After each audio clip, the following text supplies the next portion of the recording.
Hi, I'm Jack Baruzzini, and you're listening to The Secrets of Stargate, where we talk about the hidden meanings and deeper layers found in the Stargate movies, TV series, and more. And joining me today are Lisa Jones. Hi, Lisa. Hey, Jack. And Victor Lambs. Hey, Victor. Hi, Jack.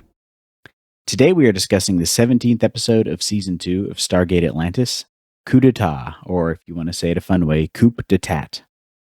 Coup D'état. Do with the hands. Yeah. When Lauren's team goes missing, Shepard investigates, only to find himself entangled in a complex Genii plot. Layden Random offers Atlantis a 0-point module in exchange for weapons to overthrow the Genii leader, Cohen. However, it is revealed that Lauren's team is alive and the supposed bodies were Genii, leading to the discovery of a hit list for Atlantis personnel who carry the ancient gene. Shepard's raid on Landon's base turns into a trap set by Cohen, who demands Atlantis' puddle jumpers. Layden, generally seeking a coup, then frees Shepard and his team, revealing his true plan to eliminate Cohen with a nuclear weapon. After Cohen's death, Layden, now the new Genii leader, agrees to allow Atlantis to treat his people who are suffering from radiation sickness, leading to a new, more promising alliance. So we hope. Yep. What are your thoughts on this episode, Lisa? Okay. If you put aside Atlantis being really clueless about things and just taking everything at face value, you just put that aside. I really liked the episode. It was fun. I liked, if you're going to have another encounter with the Genii after what we've been through the last couple of times, I thought this was a clever way to do it. I enjoyed seeing Layden come, and then there was like the backstab, the double, and then it's like, oh no, he's not having a coup d'etat. He's really with Cowen, but then turns out he is, taking over. So I liked it. I liked the way that they utilized the teams, and we're, like I said, though, you kind of had to put aside the fact that they were all pretty clueless because they should have seen this coming, but having the pictures of the hit list was kind of fun. I did enjoy that, and I enjoyed Taylor and Ronan's upset at not being included because they're not special. Yes. Right. What about you, Victor? Yeah, I really like this episode too. I like the Genii episodes. I thought this one was very well written. I like the twists and turns in it. Mm-hmm. I like how we open with, Lauren and his team apparently burned up. The Atlantis team finds, their charred remains. And it seems like we have two separate plots, like an A and a B plot going, but it turns out they're related. So I liked that they were able to bring those two together. I always like seeing Kalmini. We didn't get Robert Davi in this episode. It was originally going to be a Kolya and Cowan episode, but we can go into the reasons why that didn't happen. But Ryan Robbins is brought back as Layden, and he is excellent in this part. I thought, he's like very friendly and mercurial, and backstabs them, and then decides to save them at the end, but does it all with a smile. And so I really liked his character in this. Mm-hmm. Yeah, he's a lot of fun as a character, and he's a really good actor. And I like how we get that double cross, like the double cross that's going on. I knew they were going to get out at some way at the end because they always do, but I did not realize they were going to do it that way. So I thought that was a good way to just bring it back around to his original intent, which it wasn't really clear in the episode, but it seems like he kind of just decided that in the moment. He decided to save them because they could save his sister, which right, he thought was, yeah. But he was still going to nuke everybody, it seemed. Oh, yeah. Yes. He was just really good at acting. Like, it was not his intent. Yeah. And I definitely recognize the actor. I think he was on Battlestar Galactica a good amount.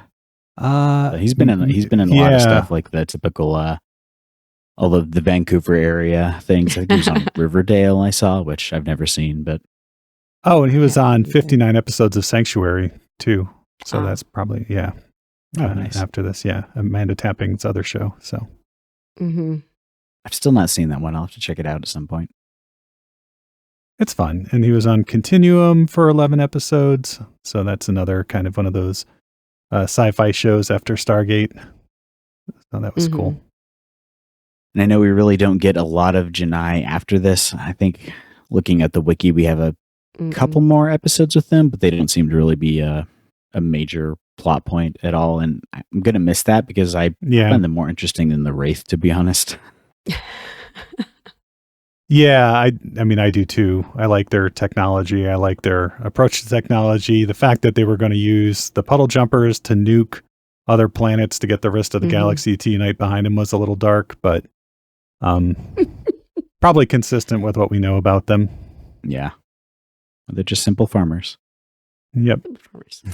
I will say that I did read also that Robert Davi, the part was written for him, but I really had trouble seeing him pull this off. Just because, Layden came across as, oh, shucks, I'm the reasonable, nice guy who's just been kind of forced into this. And I can't imagine a world where Robert Davi does a character that he's like, oh, shucks, I'm the really happy-go-lucky good guy. And believe me, I would never steer you wrong. Because he does the kind of evil thing so well. I think if he had played the character, it would have been much more the enemy of my enemy is my friend, and his kind of like slick, almost like gangster kind of persona that he has. And he could have played that really well, and it would have been a much more upfront, we don't trust you, but you want to get rid of Cohen, and so we're united in that. Whereas with Layden, he comes across as much more just straight up trustworthy. And yet they still don't trust him. Yeah. Reasonable. Yeah. And Martin Garrow, who wrote this episode, had to rewrite it at least 2 or 3 times because he wrote it over the, season break as you mentioned, as a Kolya and Cowan episode. And then they got into the schedule for the season, and neither Robert Davi or Colm Meaney were available. So he had to rewrite it with Layden and then another person kind of acting as the leader of the Genii. And then they found out that Colm Meaney was going to be available later in the season. So Damian Kindler kind of rushed writing The Long Goodbye, which was the previous episode we saw. And Martin Wood was going to direct that episode, but instead he was put onto this episode. And very quickly, Martin Garrow had to rewrite the script again to take the generic, Genii leader and put Cowan back into it. And then he had to write scenes explaining why Kolya wasn't there and where Kolya was. And so it was a tricky one to shoot, but a very inexpensive one. They actually came in under budget. And because there aren't any effects shots in it at all, except for the Stargate. And as a result, they were able to show a lot more of the puddle and Kawushes in this episode than they usually do. They usually just have them, in the gate room or on the planet. But in this one, you actually get to see them go through the gate a lot more than they usually show because they had, effects budget that they weren't spending on anything else that they could spend on that. Cool. Yeah. Yeah, I did notice that. I feel like we hardly ever see the actual Stargate in Stargate Atlantis. So it was nice to actually see it. We did see it a lot because they talked a lot about the GDOs and do we open, do we not, do we close they don't call it an iris, do they? I think they call it the shield. The shield, yeah. Yeah. Do we open it? Do we shut it? I hadn't thought about how many times we saw that in this episode versus the usual. Yeah, David Hewitt on the commentary was even joking that like, oh, we left something on that planet. Should we go back? And then they show the puddle again. They don't do that in the episode, but just excuses for them to go back through the gate. And we even get a Malp in this episode too, which is pretty cool. But yeah, so reusing some of the sets, our village set, of course, that we know and love. And then I think there was a tunnel set that's part of another studio, and then the kind of industrial complex set, which is another studio that's used for those sorts of scenes as well. Yeah. And I just like the Genii aesthetic. It's like the 1940s diesel punk look they got going on. So I always like seeing that, and I'm kind of sad we're not going to get much more of that. And do we ever see Kolya again? Because they talk about how he's disappeared, but they don't say he's dead. He's got at least one more episode, maybe 2, but at least one more episode. where he still plays the bad guy. And I guess in a previous episode, Robert Davi had pulled one of the either directors or producers aside and said, "Hey, can I come back on the show and not be like a unambiguously bad guy?" you know. But that's kind of where they keep him. Could you imagine if they had to rehabilitate his character into a good guy? Yeah, that would have been interesting. Been a chore, but interesting. I mean, he's got that charisma, so Yeah. even when he's a bad guy, you still kind of like him. Oh yeah, for sure. I think that's why he's a favorite and why you remember him. Mm-hmm. Yeah. I can't imagine this episode if they hadn't had Colmini though, because he just brought like a gravitas to. You only see him, a couple of times, but especially when Shepard and Rodney go see him. Yeah. And they're talking about, I guess I'm getting ahead, but they're talking about, we just came to check on you, see how things were going, and it was such an awkward, weird scene, but that's because of the history of the background. And I'm sure it was supposed to be a hugely awkward scene. Mm-hmm.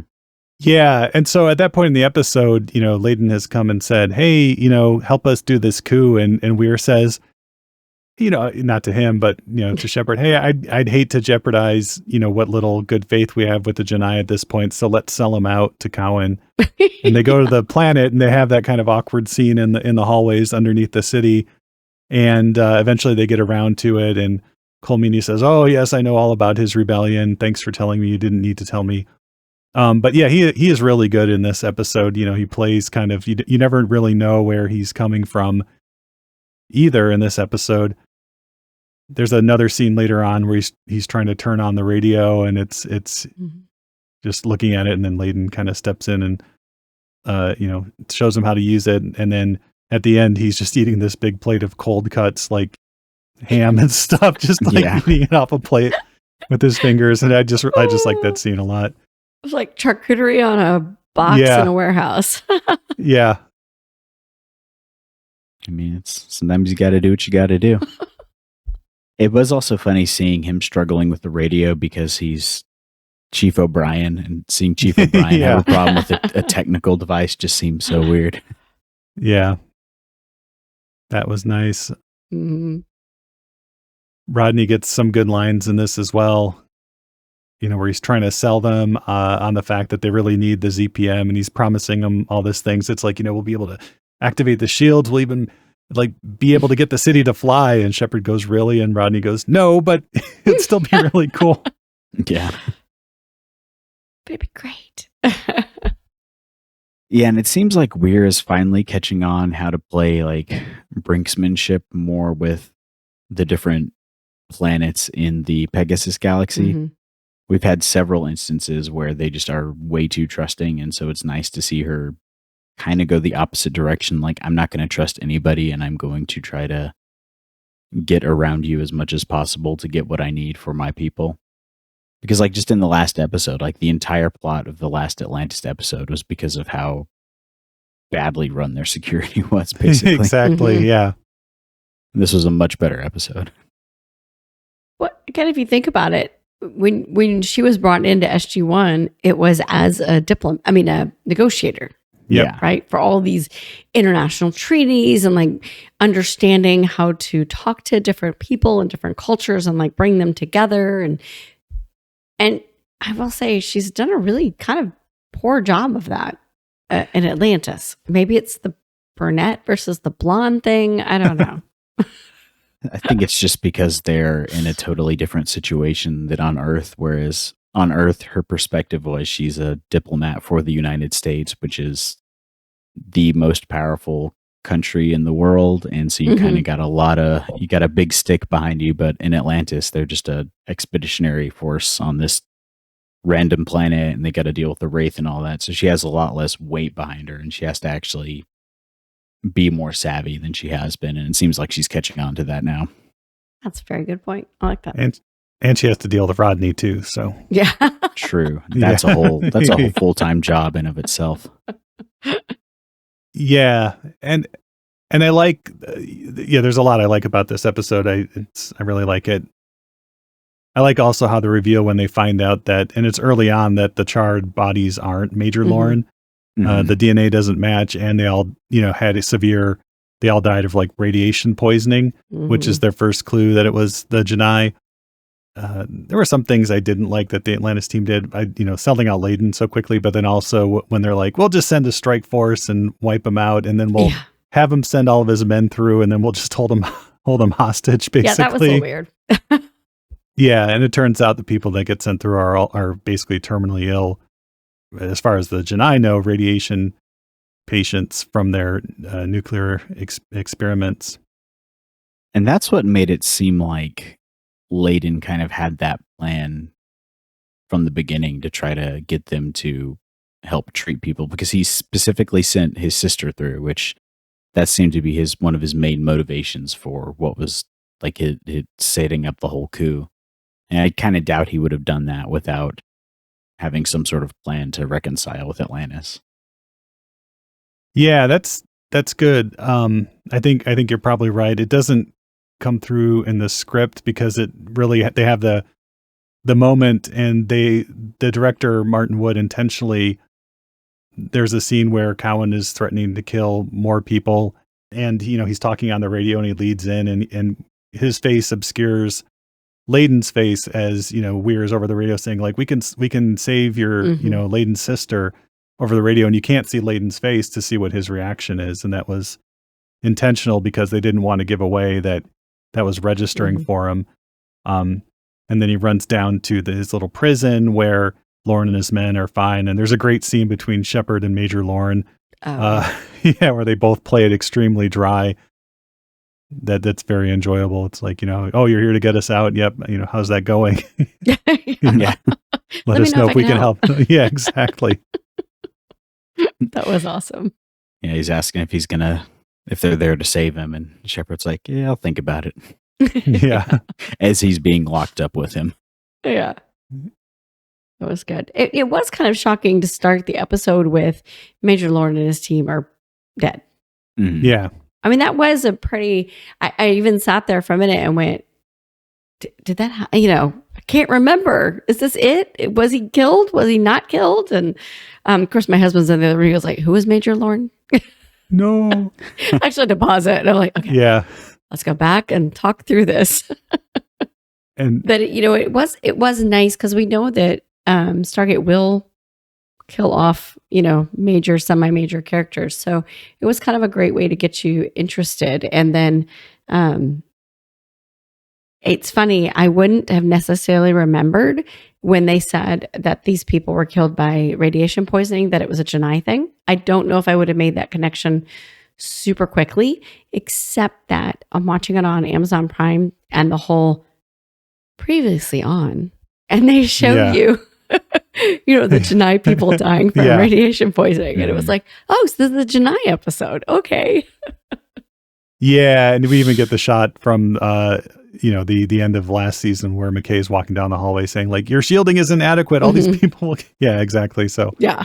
Kind of gave it away there, And I guess, not the whole scripts, but the episode synopses would be leaked online before the episode aired. And I think the one that went out on this one was like investigating the deaths of Major Lauren and his team, Shepard.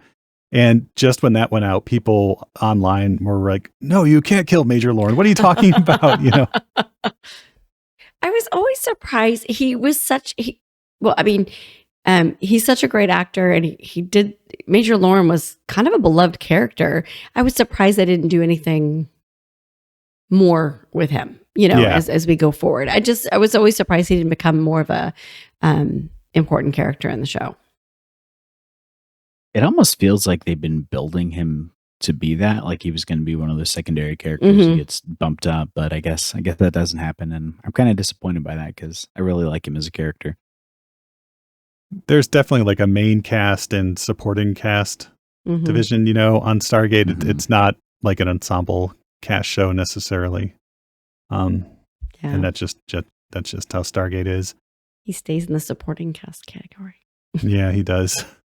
Kind of wish it would be a little bit more like how Battlestar Galactica would. You'd have like random characters who would end up becoming like super important to the story later on as they got brought in. Yeah. But that's another show where people would die all the time without. Oh yeah. Yeah. They were not afraid of killing people. Oh, not at all. I did have it threw me for a loop. And then when I read online that it wasn't just me. So Dr. Lindsay was, when she's brought in originally, the subtitles, because I always watch now with subtitles, and it says Dr. Novak. Oh yeah. Or it said Lindsay Novak. And I'm like, Yeah. that's not Lindsay Novak, the one with the hiccups from SG1. I'm like, with Hermione, like, that's not her. And I was distracted for a good while with her on the screen going, is she supposed to be that character? Then they're talking about plants, and I was like, okay. Different her. doctor. Yeah. Yeah. Different Dr. Lindsay. Yep. Yeah, they had some confusion there because she's just credited as Dr. Lindsay here. Yeah. Yeah. But the subtitles on the screen said Novak. Yep. So. Yeah, and so Taylor and Ronan get to investigate, and they go back to the planet, and they're interrogating the barkeep and the barmaid and in the village, which I thought was a really good scene because nobody will help them until they do. They eventually run up after them as they're leaving and say, "Hey, you left this package here," and Taylor's like, "I did not leave a package here," and that's when they look at it and see all the photos and. They actually, had a photographer take shots of the cast members from very far away to give that, kind of zoomed in surveillance photo look. And I guess, there was some discussion about Rodney's shot because he's apparently giving a goofy expression or something. If you rewatch it, it is a little goofy. But I mean, he didn't know when the photographer was going to take the picture. And then, of course, Major Shepard's Colonel Shepard's looks like a headshot, like an acting headshot. But I thought they did a good job of. Usually, when you see photographs in fiction, like on a mantle or something, it looks very staged, not at all like a natural photograph would be. And I think they did a pretty good job with these. And I liked how they were all kind of like, not fisheye, but shot with the circular lens, and then very grainy with the different writing, alien writing on them. I do just want to know the idea behind, like, we're going to send paper, we're going to send paper flyers to different planets. Like, I like that it's such a low tech way to get that information out, but they're sending it to entirely different planets and different systems. Like, I like that juxtaposition. Different languages. Yeah. Different languages on the flyers. That's important. Not just English, because everyone doesn't speak English. Well, or they all speak English, but they write differently. I don't know. They have different alphabets or something. Yeah. But yeah, even the fact that there were photographs, some of the writers were like, well, would alien civilizations have photographs? And, Martin Garrow was like, well, they have computers and nukes. Of course they would have photographs. That's about true. Half the planets are agrarian. So yeah, why not? Yeah. And speaking of Martin Garrow, one thing I wanted to mention was on the DVD, one of the extras is a 20-minute mockumentary. So like a fake documentary of him fulfilling his dream of becoming an actor. And it's filmed like a Spinal Tap or a, episode of The Office. And it's just him very seriously talking about how his dream has always been to become an actor. So he's going to appear in an episode as Danger Beckett, who is Carson Beckett's more attractive brother. And Carson always has resented Danger because Danger has never had to really try for anything. And so he's getting, Scottish dialogue coaching from Paul McGillen. It's really hilarious. The whole thing is not available on YouTube, but if you look up, what was it called? Martin Garrow following his dream or something. Martin Garrow, Road to a Dream. Yeah, with Martin Garrow. Yeah, look it up because it's, and if you have the DVDs, it's worth checking out for the extra because it's very funny. Eventually he gets into costume, and we do see him briefly when Dr. Beckett is talking to Layden's sister in the medical bay. Like you see his back as he's just walking across the screen in the background. But all the actors are acting, and it even cracks Jason Momoa up. Like you could tell Jason Momoa, is just trying to not crack up as Martin Garrow is telling him that he's a better actor than Jason Momoa and stuff. It's just really funny. But in the end, and then the last few scenes are just Brad Wright just berating him for ever thinking he could become an actor. I liked the little. I watched some of it that you sent us, and I liked Tori Higginson in it. Her talking to him about, well, so can you just write your own, like dialogue and all this stuff, and then Joe Flanagan, his part was pretty funny too. Yeah, they were talking about just ignore the director, just ignore them. It's fine. Yeah. So it was cute. It was really cute. I like that they. Was that instead of doing a commentary for this episode? No, they did a commentary too. Oh, okay. Yeah, I guess Martin Garrow is a comedian as well as a writer. I wasn't aware of that. I think it came out in something else I was watching, but yeah. So, or maybe the previous commentary they were talking about it, but yeah, it's really funny. Yeah, his most of his other credits are rather controversial, like comedy movies from Canada. So that seems to be his forte. Makes me wonder what's controversial for Canada. Yeah. Now I got to go look. I don't like this poutine. But that was a little fun though to watch that. Yeah, how often? I know we get cameos pretty often on SG-1, but I haven't really been paying attention on Atlantis. I know directors like to be background characters every so often. Yeah, with Martin Wood, it's more, and I don't know if he was still doing this at this point, but every time there was an insert shot where it's just like a hand holding a scanner or something, that's usually his hand because, they would just need to film that shot when, no actors were around or something. But yeah, so I'm glad we got this episode, even as it went through all of its different permutations because it's very enjoyable. Mm-hmm. I will say, my girls and I all laughed when Rodney is talking about how he's not really good with shooting, and I think he said like, I almost hit him if he'd only moved a little bit to the right. Yeah, and I think earlier in the episode they'd really had a conversation about Rodney being. So it was like, why was Rodney on this mission exactly? Because of the ZPM. Ah, okay, there we go. We're like, because he knows how to use the, what is it called? The life signs detector. Yeah, exactly. Just like, because his picture's in the thing, and Ronan and Taylor, being kind of like, go over there and do this. And oh, by the way, you're not even important enough for people to be hunting you. And that was all just very well done. It was a lot of fun. And the reason they're not being hunted is because they don't have the Lantean gene that would enable them to fly the puddle jumper.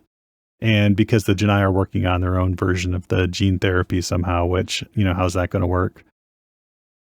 Yeah. I mean, they can't figure out how to contain nuclear radiation. I kind of feel like they're going to have a hard time doing like CRISPR gene editing. Yeah, I can't really imagine any civilization, kind of mass deploying an experimental gene therapy on the entire population without even really understanding what it's going to do to people long term.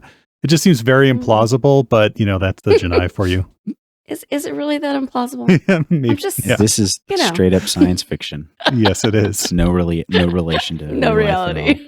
Expect that from the Ashen or something, but not from the Genii. So can Taylor and Ronan not take the gene therapy? Have we discussed this? It's only 50% effective, so maybe they didn't work on them. Yeah. Maybe if they get boosters, it'll work. And did we discover how they got this knowledge of who has the ancient gene and who doesn't? That seems like kind of insider knowledge, doesn't it? Yeah. Or we're not supposed to think about maybe that. they see who comes steps off a puddle jumper or something. Yeah. Maybe they got it when they stormed Atlantis. They might have pulled some files and gotten some classified information that way. That's how I had canon it. Yeah. Yeah. And then the fact that they all knew that Atlantis was still there, though we didn't talk about that. Like, that was actually kind of funny. They're like, we can't, Layden calls through the Stargate, and they're like, we can't answer it. because we're not supposed to be alive. And then he's like, I know you're alive. I know you're there. Yeah. Yeah, they waffle between trying to keep a really low profile, but still kind of just going out and making a bunch of noise. So it's like eventually this is going to get back to the Wraith. Like, you're not doing a great job of hiding yourselves. Especially since you're not, good terms with the Genii. I know they had like a truce, but seriously, it's still the Genii. You would think you would really not want them to know you're there. But Colmini's character also was like, yeah, we know you're alive. That's fine. Yeah. Yeah. Well, I think going forward, they'll probably have a better chance to have the Genii not tip anyone off that they're there because they're treating all their people now for radiation sickness. True. Yeah, treating the people for radiation sickness and the fact that Layden was able to take command of the government through a bloodless coup because the nuclear annihilation of the previous leader and a garrison of his elite guard happened off world. So we'll see what happens there. When I think it was Weir said that, right? I think that when she said that was so, you could just see that. You can see that in a headline for something else for us. That like, oh no, totally. No, that was somewhere else. By definition, it was a bloodless coup, Exactly. Well, the nuclear explosion probably vaporized all the blood. So it was a bloodless There you coup. go. There you go. I guess this does also fit in with the well-worn Star Trek trope of O'Brien must suffer, because he definitely suffered here for a second or two. Yeah.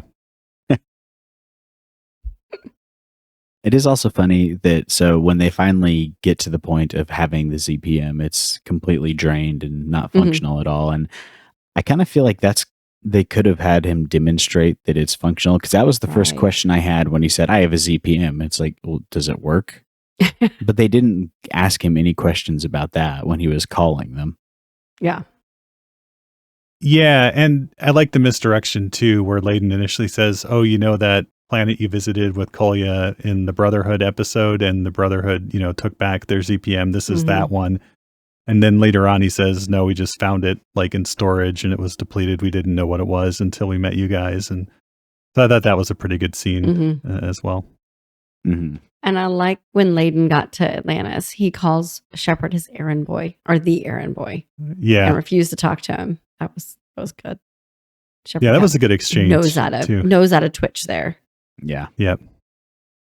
He responds, was it Sergeant Errand Boy to that's you? Colonel. Yeah, Lieutenant Colonel. Boy. Yeah. I think he called him Major, didn't he? Yeah. Yeah.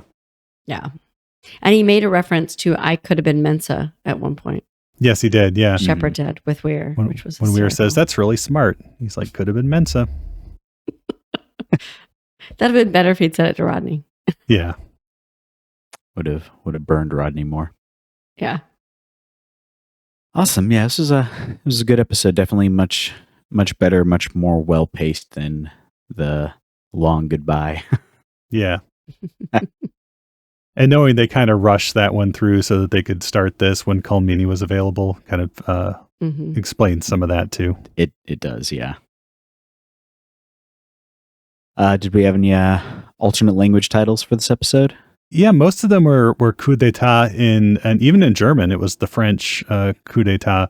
But in Japanese, we get Coup D'état Keikaku, which is the Coup D'état plan. Oh. Interesting. Yeah. Mm-hmm. Yeah, they didn't use a putsch for the German one, I guess. Yeah, that was for the Hungarian was putsch. Yeah. Oh, interesting. Nice. Yeah. That's one of those funny phrases where we know what it means, but there's no actual word for that in English. The English language just uses loan words from either German or French for that. I always thought that was interesting.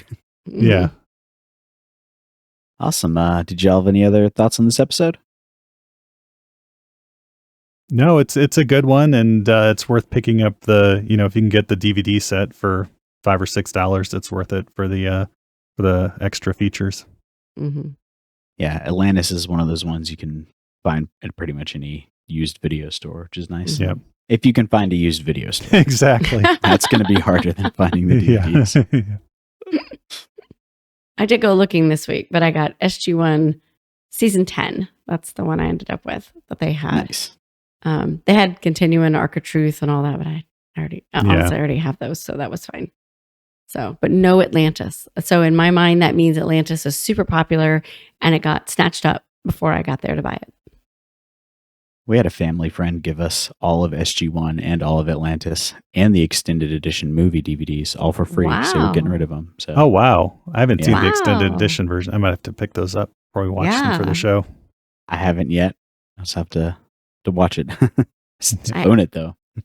I just had SG1 seasons 1 through 8, and then you know how I feel about seasons 9 and 10. So we Yeah. never bought them. So when I saw them at the store the other day, I did buy 10. So Nice. that will help me, I assume. Come to love the Ori. Hallowed be the Ori. Yes. Awesome. Well, before we go, we'd like to take a moment to thank our patrons who make it possible for us to create the Secrets of Stargate, including Daniel S., Denise L., Joseph L., Luis D., and JP. Their generous donations at sqpn.com/give make it possible for us to continue the Secrets of Stargate and all the shows at StarQuest. And you can join them by visiting sqpn.com/give. And be sure to follow the show on Apple Podcasts, TuneIn, Spotify, iHeartRadio, and you can find our video versions at youtube.com/StarQuestMedia. Find previous episodes of Secrets of Stargate and to send feedback, please visit sqpn.com/Stargate. And you can email us at stargate@sqpn.com and follow StarQuest on social media at facebook.com/StarQuestMedia or on X at SQPN. And be sure to check out the SQPN Discord at sqpn.com/Discord. And we'll be back next time with the next episode of SG1, Arthur's Mantle. Until then, Lisa Jones, thank you for joining us and sharing the Secrets of Stargate. Thanks, Jack. And Victor Lambs, thank you too. Thanks, Jack. And see how I almost stunned that guy? We all saw. And once again, I'm Jack Baruzzini. Thank you for listening to the Secrets of Stargate on StarQuest. Anyway, I'm sorry, but that just happens to be how I feel about it. What do you think?